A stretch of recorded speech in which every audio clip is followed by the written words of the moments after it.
say it again.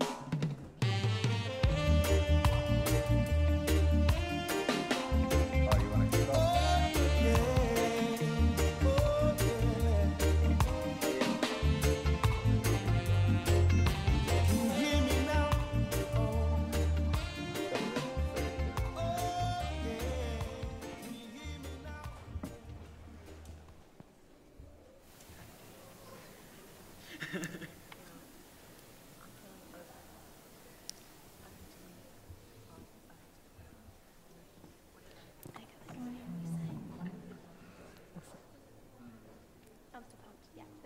Yay! Awesome. Well, I'm super excited about this.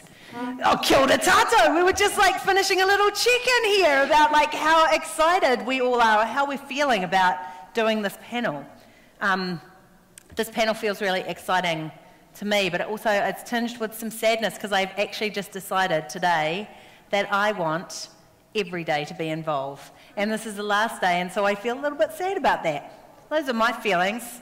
But I really want to welcome all of you to this panel, which is all about looking forward, casting our vision into a different kind of future, and hearing from some young people about what that future looks like and how they think we can get there faster. Because time is a bit of an issue, right? I feel impatient. I feel like a lot of the issues that we're facing are quite urgent and we're not moving fast enough. So this panel is about accelerating into a more hopeful future. And I'm Anya. So I thought we'd just do a quick round and hear from these 5 extraordinary human beings who've come to share their thoughts with you. And I'll just hand over possibly to Mana to begin with. Is that all right? That's all right. Started the conference, start the panel. Sounds good. Kia ora everyone, thank you for having me again.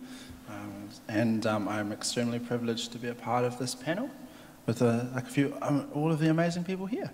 So that's a little bit about, you already know a little bit about me, so I want to talk. Malolele everyone, my name is Melissa Lava and I'm from Christchurch, currently living in Dunedin studying at Otago. So look, I just said to the group that I feel quite privileged to have this platform, and I definitely acknowledge the people who've definitely paved the way for me to be able to sit up here and I guess project my views. So happy to be here. That's it. Kia ora. Oh, can you say a little bit about Pilot and some of the work that you do in that space? I should mention them because that's part of why I'm here. So I'm a part of the Pilot, which is Pacific Youth Leadership and Transformation Council. I'm a board member on I'm a board member on that council, and so we're pretty much a group of friends who formed a council to try and empower our Pacific youth to partake in all worlds, but especially governance and democracy. So, anything around civics and just bringing that safe space. We have our safe space and we bring people of influence into that space, so not us going to them. So, yeah. Hey, my name's Sol. How I'm feeling? I'm feeling pretty, excited. And just sort of like reflective of trying to like encompass all the things that I've seen it involve or heard, and kind of like bringing that here and that influence. But I'm based in Palmy. I'm a peer youth worker at one of the YOSs up and down the country, but the one based in Palmy. And I do a bit of volunteer work in like the rainbow kind of sector. Yeah. Kia ora. Tēnā rā tātou katoa, ngā mihi nui kia koutou. My name is Stevie. I work for Action Education based up in Auckland. I also sit on the Ministry of Youth Development Partnership Fund Board, and just feeling really excited and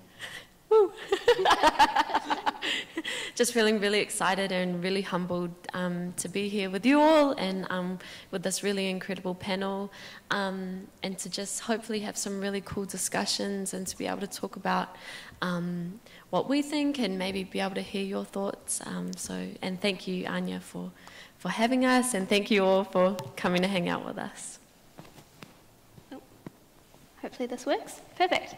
Kia ora koutou, my name is Lisa McLaren, originally from the Wairarapa, but been living in Wellington for the last 8 to 10 years. I'm a PhD student, and my hobby or my volunteer work is leading the Zero Carbonate campaign for Generation Zero. So I'm looking at how we can create new climate law and push it through Parliament. And yeah, it's just a really amazing privilege to be here and be invited to be part of this panel. Some seriously heavy hitters, I think we're going to get in amongst quite an interesting discussion.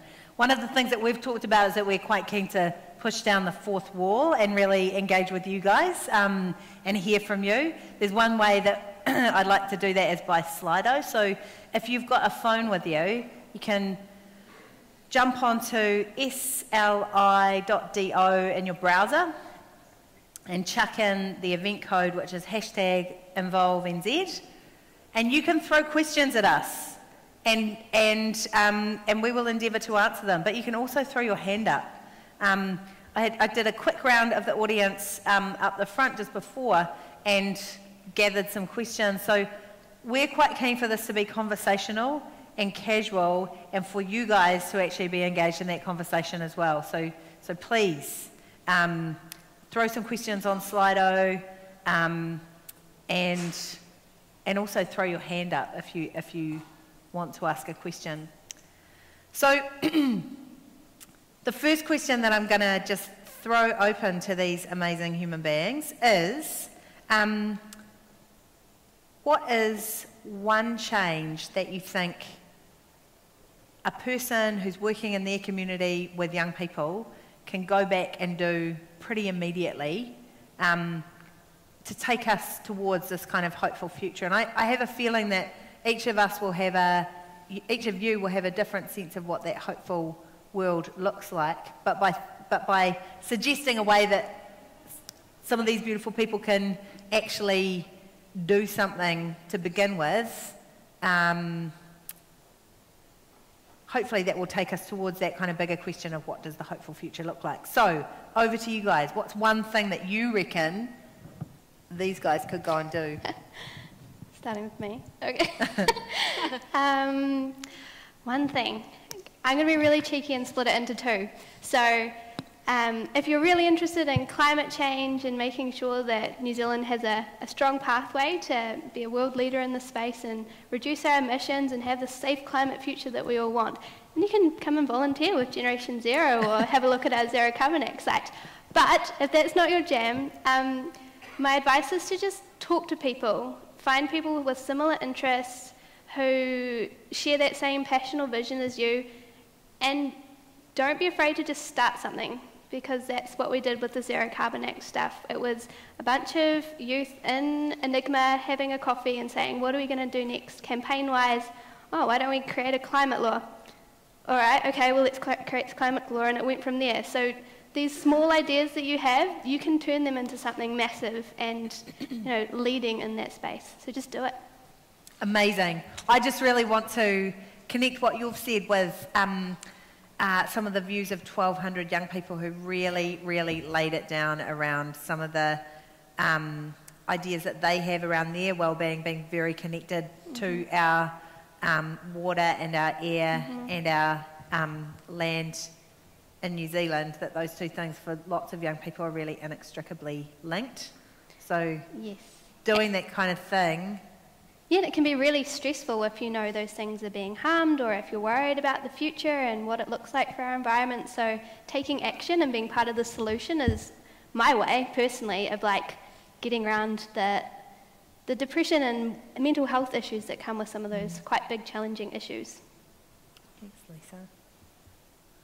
We're just popcorn, we're not going around in a... just speak when it moves you. Thank you, Melissa. Just get it out there. I think for me, it's for any advice, it's probably access. So as youth, I think we are so innovative in terms of our ideas to be inclusive and have diversity, but also I think we sometimes fail to acknowledge the access in terms of whether holding things in the city is actually convenient for those who really want to participate but kind of live out in the suburbs, and in saying that, I think the space as well, I think sometimes culturally we tend to forget that there is like the Pacific community, for example, but we also have individual cohorts, you know, and I think it's about time that we also give time to those individual cohorts as well, as opposed to just lumping us all as Pacific. So definitely the access and probably the language around that. I mean, we're proud to be Pacific and all, but I think in today's day and age, we all also have an identity that we want to be dressed with as well. So that's, yeah. Thank you. Cool. I just want to go off what Lisa was just saying. In terms of talking to each other and having conversations, I think one of the main themes that's really stood out for me over this whole conference is around collaboration, and that often in our sector we can be quite separate, and that it's really important, I think, while we're here at this conference to be making connections with other people, but that we're continuing those connections and conversations after we leave here today, because kind of going on from that, and I'm going to be a little bit cheeky as well and add kind of another thing, is that I think we also need to be very critical of ourselves and of our work in a positive way, in terms of asking ourselves, is there someone else out there who's already doing what I want to do? Am I the best person to be doing this kind of work? Am I going to be reinventing the wheel here and possibly pulling funds or resources away from an organisation who has already been doing this hard work for a long time, who has the knowledge, who has the capacity, or who have the experience, and we're going to come and do this just because it's a cool thing. Yes, it might be a need, but looking at possibly how can we collaborate to support this organisation who's already doing the mahi, instead of competing against each other, which I think can be quite a theme due to funding in our sector. So collaborating rather than competing. Awesome. Hashtag. Can I just drop in another thought about that, which is that actually I think that comes back to thinking about our sector as an ecosystem, not as a market, that we shouldn't be competing with one another. Actually, young people need us to be a flourishing and diverse ecosystem, and that means that we should be whakamana-ing each other, right, and uplifting and upholding the mana of the organisations that we work with, as well as the young people that we work with. Over to someone else. Sorry, I'm just like, it's so exciting hearing these thoughts. I'm going to have to... I think, like, in my community, I want to like up what you were saying there. We always get labelled as like the rainbow community, but actually when you break it down, we're a lot of individual sort of like communities within that, and we're all fighting to be heard, but quite often it sort of just goes to like the community that's known, which is a bit sad. So like our voices get kind of like lost amongst the masses. So I guess following from that, like the main thing that I would say to do is like go out there and find where those young people hang out and just like sit down and have a conversation and be okay with like not knowing the answers, because they don't want you to know the answers. They know them. They just want to like sit down and have a conversation and have someone like hear what they have to say, and help them sort of like mobilise, because that tends to be the hardest bit, is the mobilisation. Yeah, and I want to build on that as well. So I think I'm going to do what you did before and turn it into two pieces. So I think the first part around sort of understanding how we work with people, in terms of organisations, they need to really reflect on their whakapapa. They need to reflect on where they've come from and why they exist. Then they need to and in doing so, understanding the demographic of people that they're actually trying to work for. And then the second part to that question is then how do we work with those people? So if it is young people, which most of you guys I think work with as young people, think about how your organisation actually works with young people, and if it is appropriate in the way in which, in practice, you're working with them. Because I think a lot of the time, as what you were just touching on, is that the young person, or the young people, they do miss out. Their voices do get lost in the haze of organisational guff and bingo bullshit. Office talk, right? Often it gets lost in there because all of a sudden organisations, they think they take precedent, and it's really easy to do because people generally have their own motives. think about that. So it's about how. As Melissa, you were talking about governance before, and I know Pilot have done some really extraordinary work in that space. Is that one of the spaces that you think giving young people more agency and room to breathe and speak could actually mitigate some of those risks that you've identified around the institution taking over, losing young people's voices? Yeah, I think it's like we do a bit of governance, but it's still a battle. It's quite funny, you have the bureaucracy stuff side where they say, come along, we want to listen to you, you drive this, and then you tell them some form of information, and then that narrative changes.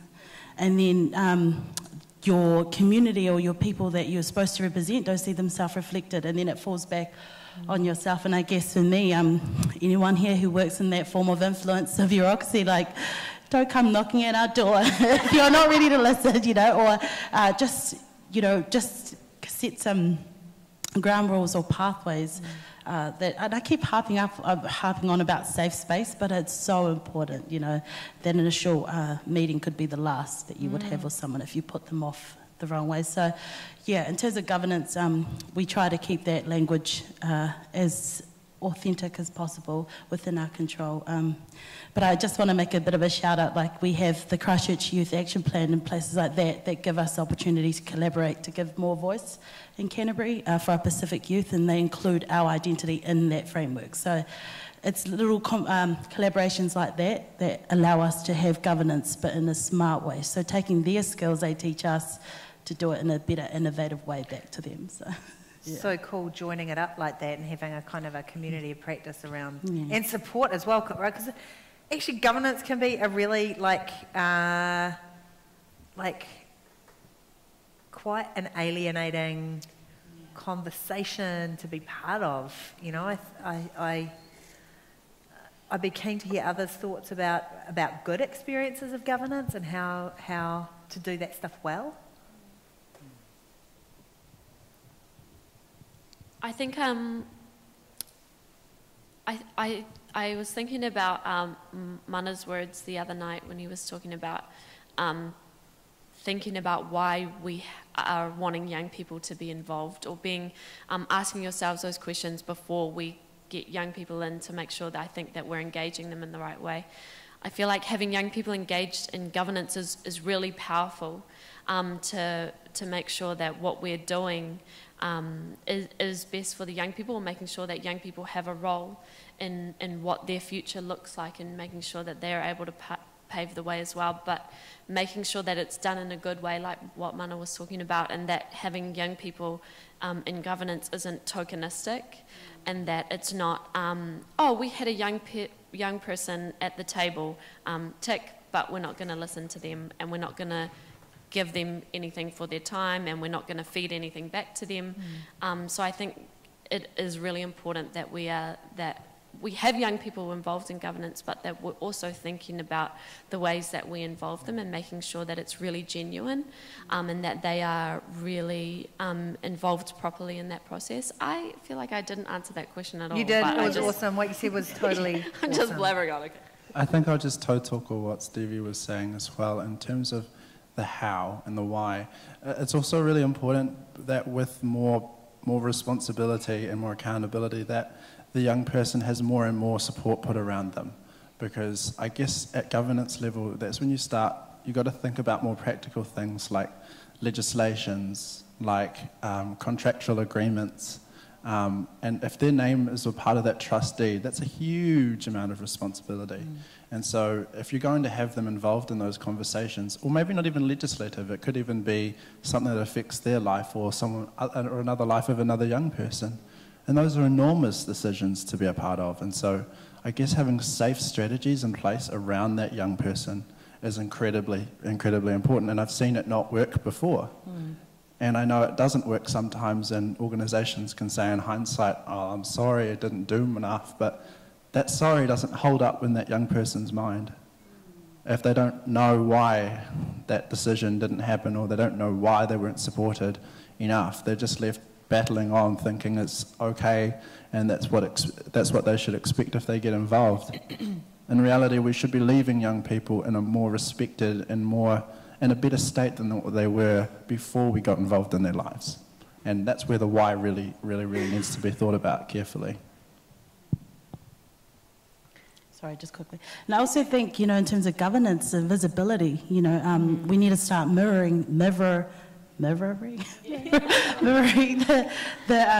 the people who access that service. So ensuring that if it's for young people, you make sure there's governance of young people who are representing the voices. So I think that's where we're powerful, because we can actually call them up on that. And I sound like a bit of an activist, but Bring it. That's Awesome.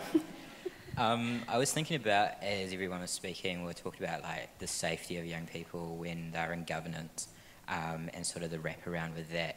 But it's also about like governance is quite a like old school way of doing things. Yeah. So young people respond differently to nowadays to the way governance works. So it's more like around project focus and like keeping them engaged, not just getting them engaged. It's like, how do you do that for the long haul and keep them there? And how do you do it in a way where they want to be there as well?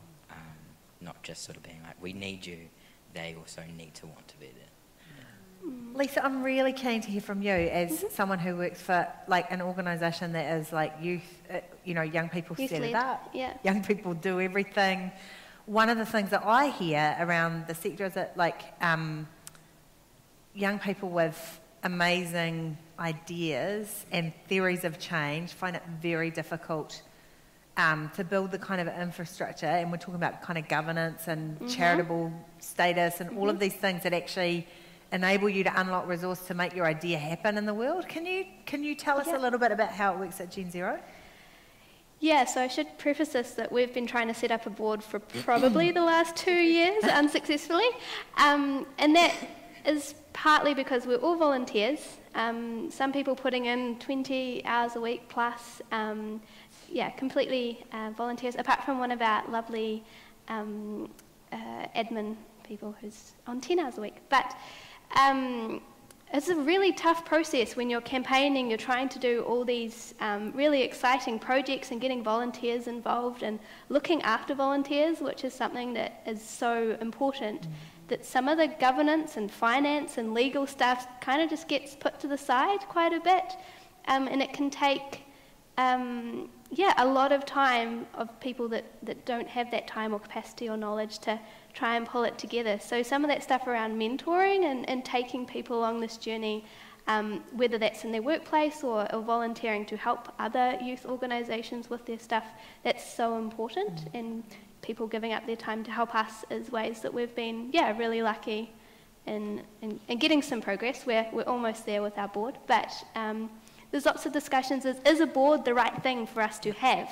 Why do we need a board to tell us what to do when we're currently, doing these things ourselves and quite well, and what does that process look like? So, we're still working through it. Well, let us know when you arrive with the answer, because, I mean, coming back to the ecosystem, it's like, we've got this, is this where actually we need to, if we work in an organisation that could act as kind of like a sheltering canopy, to let, and to kind of help to propagate new organisations and ideas and things to kind of grow up from beneath. I think that there's a question for me about how it is that we could work together to really nurture and uffy, particularly youth-led, youth-run organisations or initiatives to happen.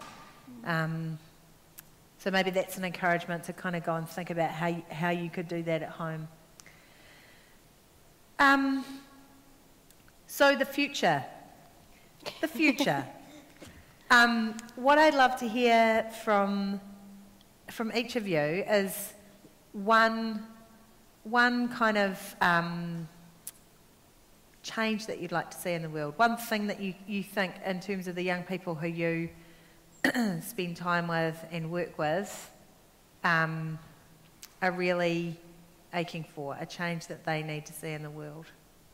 And then we'll have a jam about how we could get, how all of us could generate those changes. What's one change you want to see in the world?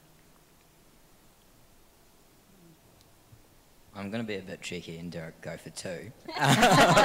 Started something. Yeah, started something. So the biggest change I want to see in New Zealand is moving from a youth participation space where it's kind of like opportunities are almost gatekept by sort of like the area or like your demographic or like the things that you are labelled as by others, and move more towards a partnership with young people when and if they want to partnership, and they just sort of like get them to experiment and see if they like it, and if they do, then they might stick around for a while, like maybe 10 years, maybe 6 months, but at least there's been that partnership along the way and they can tap in and out when they want. And the second thing is seeing things that are made for like big cities or kind of like up at governance level and things like that to actually be looked at how we can take it to the rural spaces and the small towns, because what we find is actually a lot of the time they're created for like Auckland and Wellington, but we don't have the resource in like Palmy where we don't have as much funding or as many people come in for jobs or people educating themselves up. Like it's just not like tit for tat, it doesn't work. So like reinventing that a little bit or refining it. Great song. You want to go first?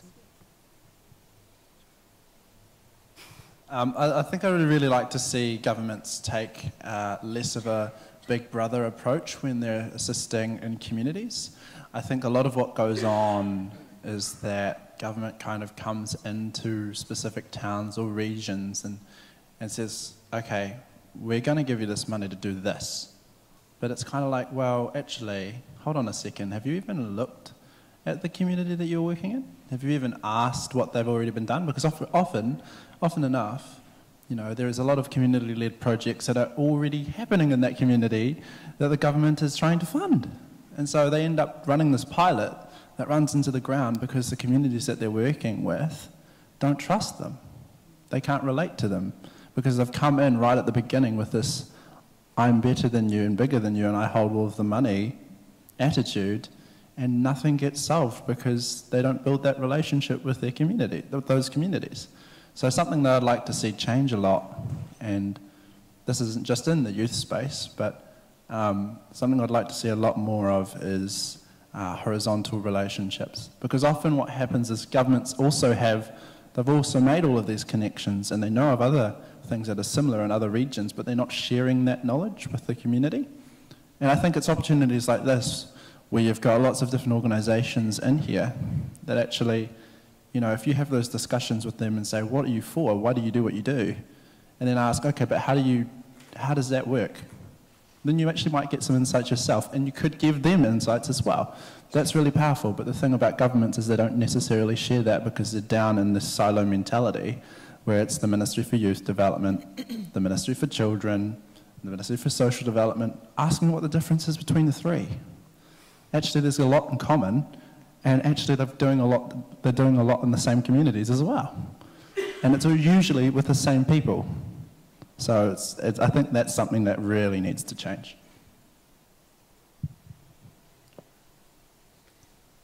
Cool. I just want to talk really briefly about from the perspective of the work that I do. So in our organisation, we work with young people using creative and action-based methods. And so primarily the tools and the mediums that we're using are around spoken word poetry. And that really is just a vehicle for young people being able to tell their stories and being able to have their voices heard. And I feel like that's a really powerful thing that I would really love to see more of. And it's not necessarily young people being empowered. Dietrich, I'm looking at you. It's not about us giving young people the permission or saying, yep, you're able to do this. I think it's more about us journeying alongside young people and providing them with safe spaces where they're able to share their stories, where they're able to talk about the things that are going on for them, and also for their voices and their stories to be listened to and to be heard. I think I've been able to see in my work, it's so powerful when young people are able to be able to speak their truth and to know that they're being heard. And so for me, I know there are so many things that would be really beneficial for New Zealand, but for me, in my own experience and in my small part of the sector, I just really want us to see, I really want to see us supporting young people to tell their stories, and I want us to be genuinely listening to them and making sure that they feel that they're being heard. Just to follow on from stuff around safe spaces and and I'm going to mention it, the school visit that happened around, Parker in terms of safe spaces for Pacific. And the reality is we don't do those things to try to be elitist or to have power or privilege over any other ethnic group. It's really just to be able to set a space where people can talk about cultural obstacles and religious obstacles and the whole package that comes with yourself as a Pacific walking in a bicultural world. And I think it's important that one thing I want to change is that we can partake in all worlds and that we bring our frameworks and our models into mainstream, and then it's not me or you or like them and us, and that it's not the alternative. It's like actually we can have models that work well in these minority groups actually be implemented in governance, for everybody. And just because things have been done the same way doesn't mean they need to keep being done that way. So if anything, I'd like to inject some more cultural, if anything, into some of our frameworks that we currently have in this what we call mainstream. So whatever that is. Awesome. I guess bouncing off a bit of that, especially around the safe spaces stuff, I'm labelled an activist, so that's not a title I've ever really wanted or identified with. I'm so shy that the thought of going out and protesting is something that I've really had to build up to over the last sort of few years, but I get given that title. You campaign on climate change, therefore you are an activist. But it just means I'm going out there talking about stuff that I really care about, and I think most of New Zealand cares about, and those that understand it really well know it's a big deal and that we should be doing something about it. So creating safe places for youth to actually share their views, and genuinely hearing them and not putting labels on them, especially those that speak out quite dramatically sometimes about it, but just, valuing that, it would be really good. Yeah, I think sort of like from what I'm hearing from everyone is the need for to create those safe spaces where young people can feel brave enough to share their stories or what stories they want to share. And I agree with you when you talked about, having, you're going in and you're having conversations about things you care about and you get labelled as something. That's not necessarily sort of what you choose to be, but no one else is doing it, so you have to be the change that you want to see a lot of the time. Yeah. So one place where young people's voices are not being heard is in our democracy. And I'm really interested in your ideas. This is off script. We haven't even really had a jam about this, but I'm really interested, firstly, in why you think our democratic system isn't this alluring thing that draws young people in and makes them want to vote. What is it about our system, the way that it's set up now, that is definitely non-alluring for young people? And then if you've got ideas about how we could change it or how the conversation needs to change really about that stuff. So over to you. I think I'm just going to put it out there. I don't speak for the rest of the panel. I think we should lower the voting age. Okay, yay, go. To what age, that's another conversation. But I think, especially our young people who are under 18 who are working, they are paying tax. they're contributing to a society where they don't have the power to be able to say what happens to them or to say where their tax dollars are going.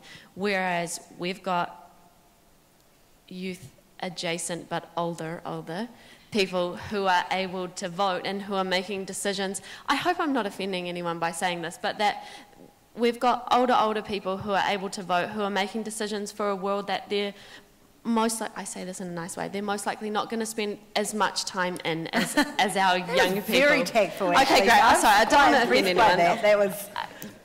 Yeah. Look out, Ministry of Foreign Affairs and Trade, right? It's like super diplomacy. But I think our young people deserve to have a say. They're living in this world. They are not just the future, but the present of our country. They deserve to be able to have a say in how our country is run and how the world that they live in is created. And we also don't have, well, when I was at school, we didn't learn about government and elections and parties and everything. And so all of a sudden, we weren't taught any of this. And then you turn 18 and, oh, hey, you need to vote this year. And, push me. I don't know. What am I voting for? Okay, so the only person who's going to tell me stuff is my parents. So then I'm most likely just going to vote for who my parents vote for, instead of actually being able to be properly educated around having a proper civics education and being able to make an educated decision on saying, hey, this is what I believe in and this is what I'm going to vote for. Sorry, I'm rambling. I'm going to stop. No, I love it. Awesome. Other people's thoughts about lowering the voting age or civics education? I think I agree with sort of the education around voting and everything like that. Where I'm from, it's quite conservative in terms of like people don't want to talk about it because that's something you don't talk about. I remember my granddad saying to me when I was old enough to vote and sort of make those decisions on who I want to vote for, as it was like, never talk about that at your job with your boss. And we talk about it all the time with my boss. Because that's the only way I know, because my granddad is so like staunch in his views that he's not willing to sort of like educate me on the other sides of things or the other policies, or I have to kind of jump on Google and try and break it with all the questions I have around that. But one thing I have been wondering about, and I don't know if I have an answer to it myself, or if I agree with it or not, is actually seeing collaboration within government. So removing kind of like this is the party in power and this is not, but more sort of like what we have at the moment, where it's like a joint venture between all of the people who are sitting in Parliament, and they're all working towards like a better New Zealand collectively, rather than sort of like competing over votes, which is just like competing over money. Yeah. I would agree with that. I don't think young people feel like they have time for party politics or the bickering that goes on in Parliament. If you've watched Parliament TV, I think only a select few people have. I have once, and it was so soul-destroying that I've never done it since. But just the bickering back and forth, and they're paid a lot of money to do this, and it's all ego. And why would young people want to get involved with that unless you're a really specific type of person? So creating, systems within Parliament that make that cross-party stuff more of an issue, I guess, would be great. But I mean, that's what our whole campaign has been, is trying to get cross-party support for this new climate law. And it has been tough talking to the different parties, and there's a lot that goes on behind the scenes and trying to get everyone to agree. I'm still worried that we're going to get a very unambitious climate law if all the different parties can't come together, and that's terrifying. Really terrifying. I mean, I think that is one of the generational, that frustration with some of the, actually just bad behaviour a lot of the time that happens. You know, it's ugly what happens in the house sometimes. And I think about that tribalism that you were talking about, Sol, in terms of our parents and grandparents and those who've come before. There is a tribalism about how New Zealand politics work. I don't talk about politics when I go out to Palmerston North, that's for sure. But But what other ways are there of doing this? Can you guys... I think civics education is like neutral civics education. I don't know what that is, but something that's not like bias, obviously. But I think it's so important because, you know, I speak a bit Pacific because it's my experience, Tongan especially, but, you know, my family are still trying to understand what policies means, you know, in terms of language. It's not layman terms for your like, you know, your average bloke who doesn't want to go to uni or who doesn't have the literacy to be able to understand. And I think we forget that quite a lot at that level of governance and government. But yeah, I think civics education, neutral in schools, preferably, I think is really important. And then if you're going to put it in schools, at least implement some way in your structure or strategy that they can practice the democracy, at least. If you're not going to lower the age, at least encourage schools to have ways in which students can partake in democracy. Any teachers in the room? Yeah. Hey, kia ora. That's why you're sitting right across Too from me. But yeah, and by then you like we complained that you know the turnout vote was the people that turned out in our age group was really low, wasn't it? Last election, but it's like, well, what's some of the pathways that we could sort of create, stepping stones to increase that number? Yeah, and I'm just going to continue to build on this idea of cross-party agreement. I think there are some issues that we really need to, I guess, not use as a political football. And I don't want to make that comparison to children, but unfortunately, that is what in the past has been used as a serious argument tool. And that sucks. That really sucks. And that's unfortunately, that's how our democracy is kind of designed, is that you can argue about these issues, but the problem is there's no sensitivity around it.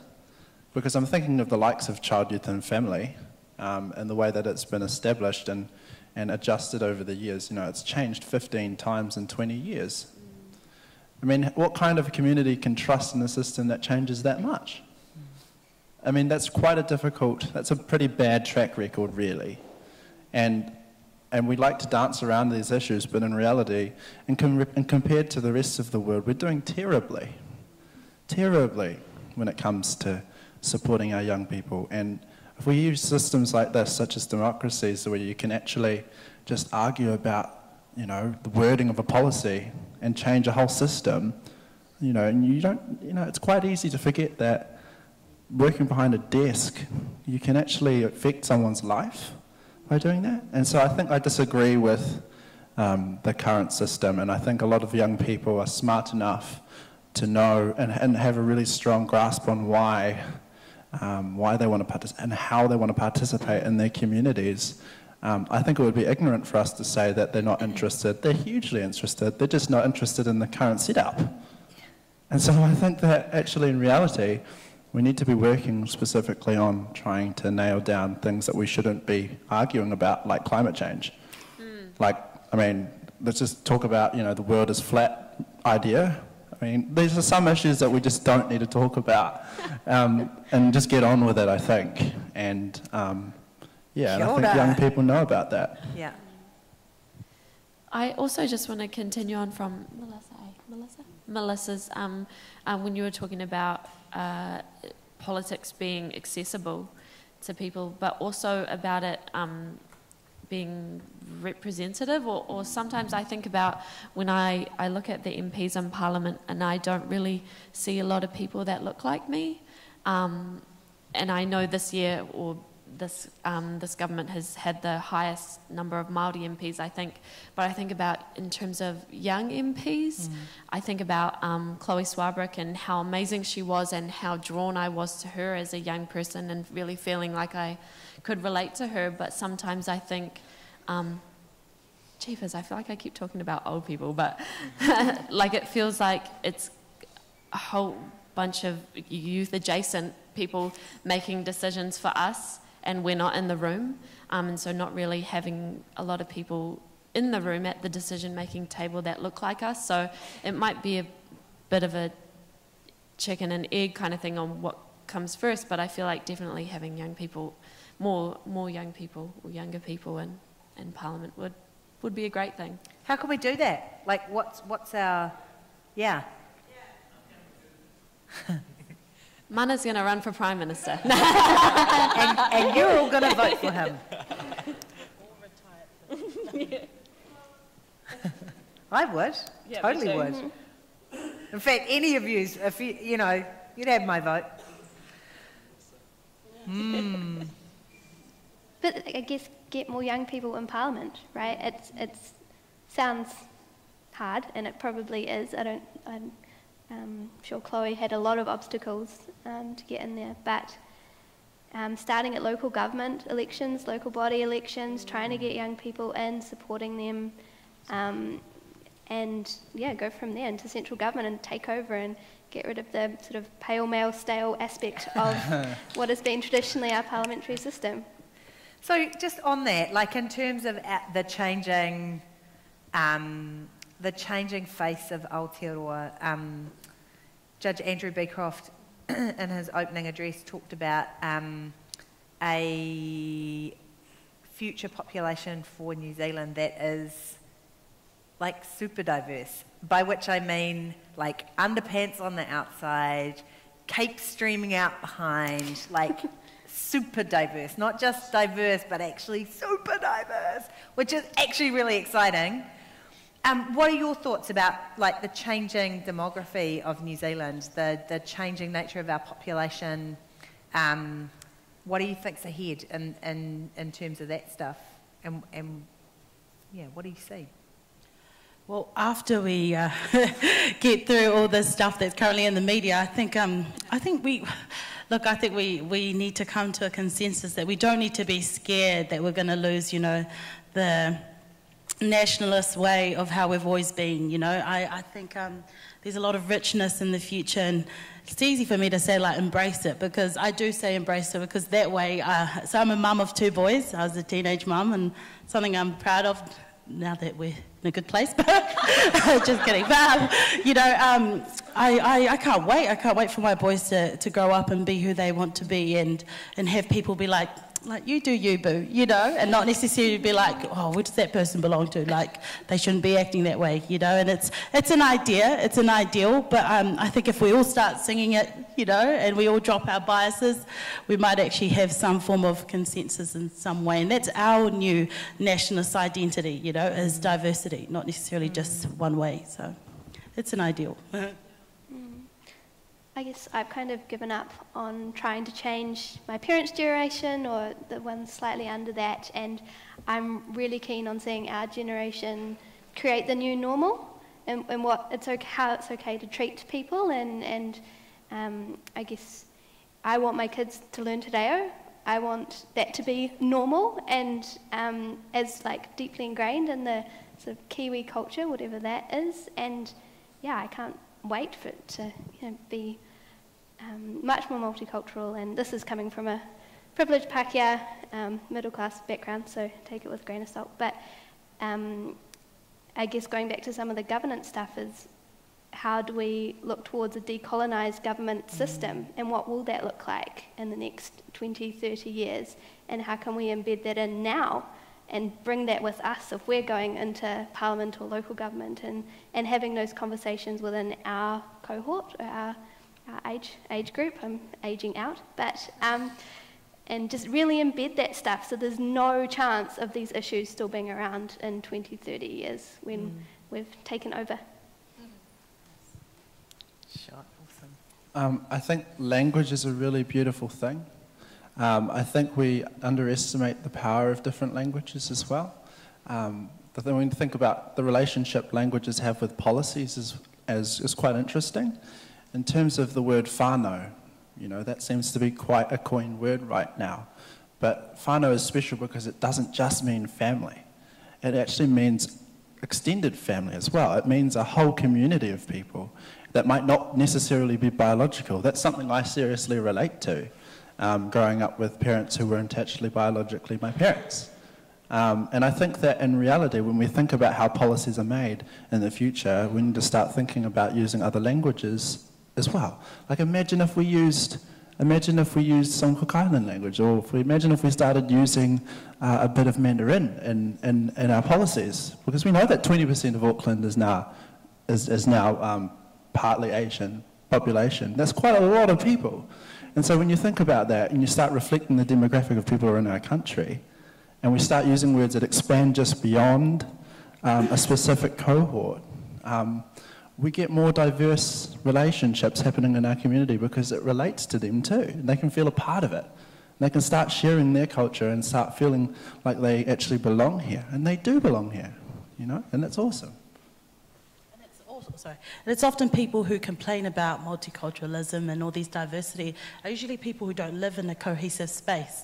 And so, you know, you kind of question, like, so you want us to be inclusive, but are you ready to be inclusive? And I think that's something we really need to question, those people who are calling for all these other cultures to come together and you know, and be mindful and equal everything. It's like, well, actually, you know, yeah.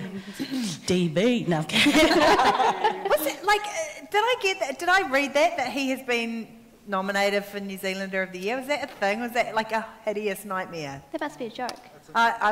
Could someone check the internet for me? Like, is Don Brash a nominee? Is he? Legit, okay. So there's something worth... That's a campaign right there. He's just pure evil and so not where we need to be heading as a country. Sorry, but... He is emblematic of the problem in this country. No jokes. I won't say anything quite so polarising. But seriously, the free speech thing, right? That's been like on top. That is a thing that is real in Aotearoa now. What are your thoughts on that? Free speech, Lauren, Southern, Stephen Molyneux, those two who came over. What do you think? My blood boils. Yeah. I get real angry. There's a difference, well, I think, between free speech and hate speech. Yeah, thanks. Obviously, also, people are free to say what they want to say, but you're also not free to choose the consequences of what you say. And if what you are saying is demeaning or hurtful or really affecting, dehumanizing another group of people, then I don't think that we should be accepting that. I think we're a country that stands for what is right and for looking after and protecting people, especially minorities or those who may be vulnerable. And I think that us standing up and saying, no, we're not going to accept that, that's what we want our country to be. I think I want to be a part of a country and communities who say no to hate speech. I don't want to be this, oh, you can say whatever you want and you're fine and there'll be no consequences because free speech. I don't think that's what New Zealand is about, and I don't think that's the kind of community or country that we want to live in. Do you think there's a generational divide around this? Because I mean, I just note with interest the champions of free speech, David Seymour notwithstanding, like all tend to be of about Don Brash's age. Like, is this a generational issue that's going on? That your perspective, Stevie, on like what constitutes a kind of a New Zealand approach to this is quite different from, I don't think it's necessarily a generational one. I think it's also an individual one, like what you individually feel free speech versus hate speech sort of looks like. I agree with what you were saying, Stevie, around kind of having that staunch sort of like stance of like, no, that's not the New Zealand I want to be a part of. But it's also around looking at how do we re-educate and sort of shift that and get the people who are spouting this hate speech to actually think about what they're saying, rather than just shutting it behind in a closet and being like, you can still have that thought. So we're not actually changing the thought patterns behind the hate speech. And that's where we kind of like need to drill down in a little bit more around how we sort of like, how we confront it and why we confront it. I also think, like, you know, in terms of free speech and hate speech, it makes my blood boil as well. But I also think that there comes a point where if you're someone, like a lot of people say, oh, you're just being PC, you know, and it's like, well, actually don't hide behind that word, like, or whatever you're trying to say, you know, come out and show your true colours. But it's when people who say, oh, don't be PC, oh, it's free speech, I can say whatever I want, who try to justify whatever racism or hate, whatever they're trying to project out there, and someone of colour or someone from a minority group tells you that from your words in the past or from experience or what's been shown in history shows that it actually puts a lot of discrimination, stress, and puts people in a situation of unsafety, like who are you to turn around and try and validate that for them? And I think that's where we need to stand, like name the problem and just call it out for what it is. And no one's trying to take away their free speech because, I mean, come on, every other media outlet was, come over here, you know, like, you know, stuff was like, come here after that, you know, to, like, we'll give you a platform. No one's taking away their platform. It's just a more of a warning in terms of your consciousness of those around you. If we are trying to find cohesiveness, like, people just let, you know, those people just need to think about, you know, the effects. That's just me. Yeah, I think as you're saying, like, if we also think about ourselves as part of an ecosystem, then we do need to be conscious about the way we speak and the language we use, and sort of like the feelings that puts on other people, the way they feel when we use certain words. Like, I know for me, if someone says like the word tranny, like my ears are like, oh, like you shouldn't be saying that, but that's not my word to sort of have claim over, or to be like, you can't say that. Because it wasn't used on me in like a negative connotation or anything. So I think there's some stuff around like being conscious around some people use different language to like self-identify as well. Yeah, and being mindful of that consciousness around that. Yeah.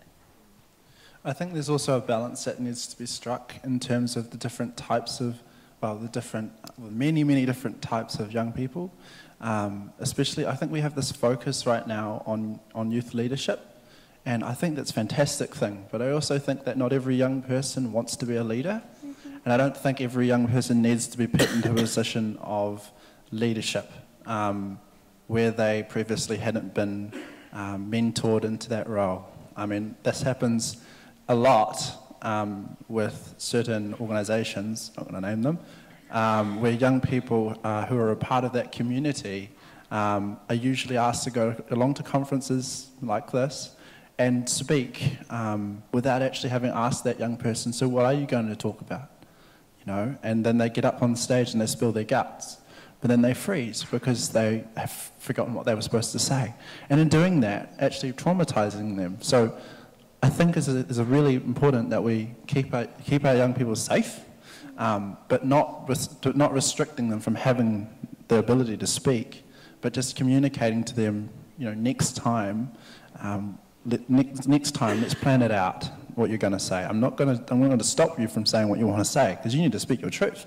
But at the same time, making sure that they're not being thrust into a position that actually they don't want to be a part of that, because they haven't been given that decision, they haven't been asked, do you want to be a part of this? Do you actually want to speak in front of these people? Because I know for a lot of actually young people, public speaking, actually for all people, public speaking can be quite nervous, you know? And you can see them in the workshop sometimes as people will stand up and their coffee cup is shaking on the way up. Well, you imagine how scary that is for a young person for the first time they've spoken before. So we need to be really mindful of that and keeping them safe in those processes. Kia ora, mana. Go, Stevie. I think I definitely want to echo what you were saying, Sol, around educating people or helping people to understand why it is that what we think, and kind of having those conversations. But sometimes what I get a little bit worried about is, and I think it might have been Laura who spoke about this before, it might have been you, Mana, about the pressure there is on young people to fix everything. And sometimes I feel that a lot, that we are charged with educating people, and we are charged with making a difference and putting out petitions and making social movements, and we are in charge of changing the way that people think. And it's a lot, like that's a lot of pressure, and it's I think it is something that we want to do. Obviously, we do want to contribute into making our communities better and helping to educate people and make people woke, I guess. But it just is a lot for young people, and I don't know what the solution to that is, but I guess I just felt like sharing, that it is a lot. Yeah, kia ora, totally is. I think another thing that Laura talked about was the need for intergenerational conversations about these things. Yes. And like in terms of spreading that responsibility, because I hear that, I agree with you that like young people are growing up under a huge weight of these big, like wicked problems, and there's a real absence of intergenerational conversations. We don't do that as a culture very well. So I'd love your ideas about how we could generate some more discussion that kind of short-circuit some of these deep divisions that I think have emerged between generations. I'm not saying go out and talk to Don Brash, but I think he could probably do with the talking to from any of yous. But what are some ways that we could do this? I don't really have the answer to that question, but I guess talking about intergenerational discussions, it's actually quite funny when you talk about a 16-year-old and you go, they're at the age where they think they know everything, right? Well, that's bollocks, actually, because sometimes they might be looking at a situation with their parents or their auntie who is really abusive and runs away and doesn't talk to her uncle for, 10 years and comes back. And it's actually young people can see all of that because they don't have that much else to focus on because they care about their community deeply. And so I think we take for granted hugely, actually, that the valuable discussions that the young people in our community can have. And I think we've got to shift away from this ideology of, you seem to think you know everything, but you don't. Actually listen and ask them, so why is that? Why do you think that's common? Why do you think that this is not right? And just be a little bit more aware of those conversations. That's something I know you already do. I'm speaking to the converted, but we need to speak to those people like Don Brash who aren't converted yet and still think that they hold all of the cards. I think it's, I guess, around what you're saying, Anya, it's really about young people are ready to have those conversations, but is it kind of like the older generation ready to hand over the baton and open that space and crack it open and be like, yep, we're ready to stand there too, and have those conversations with you. And I think, why not get like Don Brash here and have him sit down and like be a part of a panel. No confidence of mine. But I mean, like, it's meeting each other at the middle ground as well, and sort of being like, we recognise that needs to happen. We're all coming from different sort of like sides of the fence, but we're all wanting to meet in the middle or have the same sort of like, or a similar outcome. We're just doing it different ways, and sort of like having that understanding. I guess, sort of, I would like to understand like why Don Brash does the things he does or says the things he does, but I wouldn't know that until I sat down with him and had a chat and actually asked him. And that's the same with sort of like doing to young people, is like we actually don't know the change they want unless we sit down and ask them, or where they're coming from, and we can't understand them unless we have a conversation first. Like that, when you said that, you're like, intergenerational discussion. I don't know about the other Pacifica people in here, but to me, that's a scary thought. Like, it's so funny. My brother was like, oh, where are you going? And I was like, oh, I'm going here. And he was like, will you talk like that at our family meetings? And I'm like, oh. So, the reality is for some of our kids is that, like, that's scary. That's something that we're still working on. Again, why we have safe spaces for our Pacific kids, because, we actually, as Pilot, we've done surveys where we've asked kids, do you feel that when you have an issue in terms of mental health or any social issues in your environment at school or wherever you are, that you can go to your family members or your parents And majority out of the 100, majority said they couldn't. So yes, they felt that they could spend more time with their family, but they probably couldn't have those harsh conversations. And that is something that we are working on, and I'm proud to say that I believe that our people are really moving into this generational talk. However, you know, we still have cultural roles and and stuff that's still still there, and we don't want to get rid of them. We just want to have a talk about them. But you know, yeah. It's like this is the bicultural lens again. Here I get to speak openly, and you know I can still speak openly at home, but my confidence here is probably a lot more, which is, it seems sad, but I guess for me and my Tongan and my family, like I know what role I play, and I might not be at the front with all the men, but I know that I'm the one that implements a lot of those things. So you can sit at the front, but you know, and so I don't know, it's different for a lot of us, and I just wanted to give a bit of a cultural experience. Yeah. I think just thinking of it as you were speaking made me reflect a little bit on the work I do back in Palmy, which is just like walking alongside a young person, which is like what a majority of you guys already do. But actually we already do a bit of that intergeneration sort of like conversations. And I'm thinking like straight off the bat, like breaking confidentiality and sort of like still sort of like holding that space for that young person to have control and sort of have their mana respected, but also having that conversation with their parent and sort of how to toe that line. And youth workers already kind of do that naturally, but sort of just looking and drilling down into that, and maybe that sort of like amplified could be part of the solution. But yeah, there's some things that we already do that we can like replicate or magnify, and then actually we've already got some of the answers in our back pocket, we're just not looking at them. Yeah. I think some of the answers, I mean, I look at the work that you've done, Lisa, around generating a really kind of broad coalition of support. A lot of that work has been intergenerational, hey? Yeah, a lot of it's our zero carbonate stuff. It's youth-led, but now we've got allied groups from all different age ranges, lots of different faith groups and environmental groups and others which are led by adults.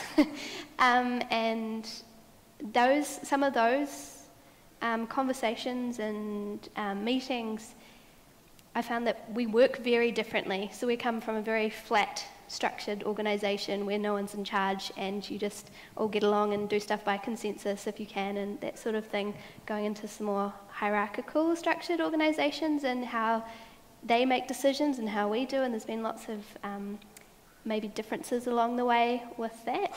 But I think empathy is the one thing that I would take into all these discussions, especially these intergenerational ones, is trying to see where the other person's coming from. You might not agree with it, you might actually hate it, going back to some of that blood boiling stuff, but really just trying to unpack why they think that, quiz them, really, if they're talking about an issue and that's to do with their grandchildren, how would they feel, and relate it back to their lives. And that's one way we've had quite a bit of success, especially in the climate field, because it is so intergenerational and the equity division of what we're about to do.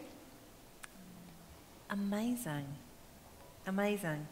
I feel like that's a really kind of beautiful place to potentially finish, but I'll just like cast my eye out to the audience and check in with you guys about if anyone out here has a burning question you'd like to launch our way. Slido's been decidedly quiet, except for some mean thing that someone said this morning. Hit us. What do you got?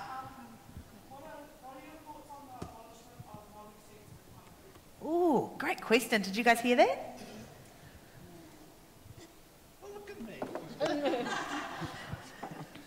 Do you want me to set some context for you about that? Please. Cool. So, so has it closed yet? So basically, one of the dimensions of this, so the Electoral Commission are just in the process of checking in on the Māori seats and the Māori electorates to ensure that actually they're sized in proportion to the number of people who have enrolled on the Māori roll. But part of what their calculations are based on is the census, which this year didn't, or the last iteration of the census didn't go super well. There were only 95% of New Zealanders completed the census. Those 5% who are left off are actually a really important component of the picture. Without the full picture, actually making decisions about things like the Māori roll are really, really tricky. But I read an article, was it yesterday or the day before, saying that actually the Māori roll has shrunk, and therefore the number of Māori seats is in question. So there's potentially a reduction in the number of Māori seats that are in place around the country. So that's a little bit of context. Well, personally, I think we should be upping the number of Māori seats in Parliament anyway. It's probably not my place to say, but that's just what I think. I don't know how we have so few. If we're looking to move towards some sort of decolonised form of governance, then that's going to go up in some way anyway, no matter what that sort of looks like. So why not embrace it and get over it? And yeah. Kia ora. And that's a scary part, I think, of democracy. Like, democracy is fantastic, but there's also that part that I think people forget, where we have sort of like a referendum, where the people who actually fill these out and have access to fill them out are people who probably want those seats gone. And so I guess I would have to say, I work with a really fast-growing Tongan community in Oamaru,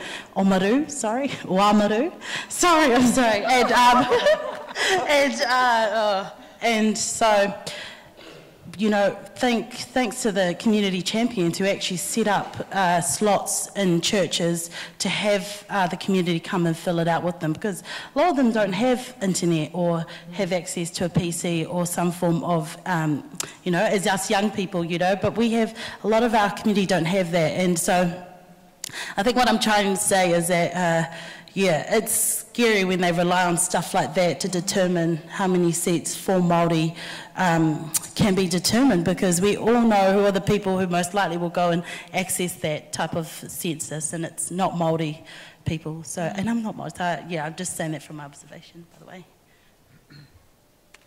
Yeah, and I think I want to just carry on speaking from where Melissa just left off around, it can actually be quite disenfranchising sometimes to hear those sorts of statistics. And the statistics I'm talking about are, you know, most likely to commit suicide are Māori boys between the ages of, I think it's 16 and 24. And that's the most horrible thing to hear. But then also, that 6 out of 10 young people in care are Māori. So, I mean, those are ridiculously overwhelming, like, representation in really horrible areas. And another thing I'm talking about on topic as well is around sort of the naming of different organisations or initiatives. I think a lot of the time young people aren't necessarily being involved in decision making in that, but I think it even stems further than that. I think also at the same time iwi aren't being asked what they think about certain things. So I'm thinking about, for instance, the mana and mahi, which is just being, I think launched last week, but that used to be called Dole for Apprenticeships. So I think that's seriously a bad name already, Dole for Apprenticeships. But just to have the association with these sorts of things is, it's not a great place to start. But I think that sort of empowering young Māori is really important, which I think is why they really need to make te reo compulsory in schools. I think that would be really a good place to start, as much as Don Brash doesn't like that idea. I suppose this has just become the anti-Don Brash discussion. But anyway. We should have invited him to the panel. Yeah, but I think, I don't know the answer. I don't have an answer on the political side to things in terms of representation. I think you touched on it really greatly around democracy being an inadequate way to voice opinions of populations who do not make up the majority. I think it's only like 16 to 20% of the population. Getting bigger. But getting bigger. So, bigger proportion of New Zealand, increasingly. So, Yeah, I think to make any sort of like stance off the census is kind of like you're putting yourself on the back foot there. There was a lot of beef from a lot of different communities and a lot of different people highlighting the fact and voicing the fact that the census made their communities invisible. So for instance, for me personally, my nana and granddad are very technological, not savvy. And so I had to sit down and like sit on the laptop and run it through with them, so that they were able to fill out the census because they were worried about like the repercussions of not. And then for me personally, I couldn't get past the question that said, "Are you a boy or a girl?" Because that's kind of like, you have fun answering that for me. And then to find later throughout the census where they ask, like, if you have children, that would actually box you. And that's how they'd get their answer. So they would fill it out for you based on the question of if you had children or given birth, which was really cruddy, in my opinion. But yeah, to make any sort of like decision based off the census around sort of like seats in Parliament and things like that, to know so many people didn't fill it out and so many people had issues with it isn't sort of like the right way to go about it if we're talking about like respecting the people in New Zealand. Nah, just like no go. Kia ora, Sol. We're going to finish with Stevie's comments about this. Oh, gee, there's no pressure. I just wanted to thank you for your comment. From Papakura? From Papakura? Yeah, awesome. I am just going to say straight off the bat, I'm not educated enough to make a firm stance on this. Off the bat, I would definitely not want to get rid of them. But what concerns me, kind of along what Melissa was saying a little bit, is that the people who I feel like are most, or are talking about abolishing Māori seats the most, are not those who should be making the decisions. And I think sometimes people make decisions who should not be the ones in charge or who should not be taking the lead. And I think it's a really great question, and I think it's a conversation that needs to keep happening. I feel like I need to say something profound since we're finishing with this, but yeah. That was thanks. profound, Steve, and everything that you've said has been profound. Along with your fellow panellists, I have been so inspired by what you have laid down in the course of this conversation. Thank you so much for joining me up here. I think you've given us lots to think about. You've given, I feel as though the challenges are not insurmountable, that actually together with a kind of smarts and wisdom, but also the capacity to actually, last night at a panel, someone was talking about building an army, right? That actually we need armies. And I'm not really a militarist, I'm not really done with war, but I kind of feel like we actually do need to be building and mobilising and getting organised, because it can't be down to any one of us or any one group of us to try to solve the big challenges that are ahead or that are with us right now. But you guys have given me great hope about some of the ways in which you're already working in your communities to address the issues that you're facing.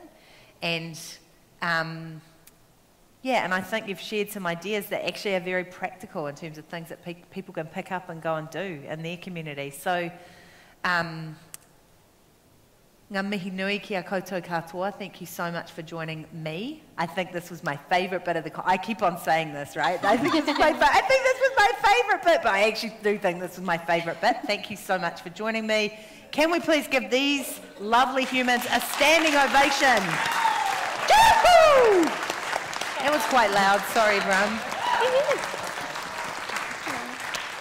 Amazing. Let us go and have some afternoon tea. I know that I don't give you